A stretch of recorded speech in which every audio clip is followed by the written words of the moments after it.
për vendin? Shiko, kjo është rrugë një kashe. Zgjedhje balotazhi më është i përcaktuar dhe zgjedhjet e jashtëzakonshme do mbahen patjetër.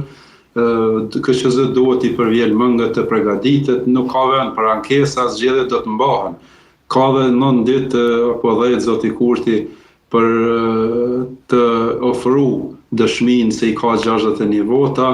Nuk ka fillu, në anën tjetër kemi deklarimet e partive politike, po ato qëndrime që kanë pasur para zgjedhjeve lokale, pra nuk kanë dhënë shpresë për bashkëpunim me lëvizjen vetëvendosje, prandaj zgjedhjet e jashtëzakonshme do të mbahen para fund vitit 2025 dhe është mirë që të fillojnë përgatitjet dhe pastaj mos na zënë ankesat sepse është e kushtueshme, por është e pashmangshme. Prandaj do të mbahen, do të ketë këtë vit do të kemi pra 3 parë zgjedhje dhe pastaj dhe është mirë që të mbahen në momentet kur ka ngërçe politike, kur ka blokadë institucionale, më mirë është të ketë një kosto prej disa milionë euro se sa të kemi blokadë shtetit. Po, Mendoj që nëse zoti Kurti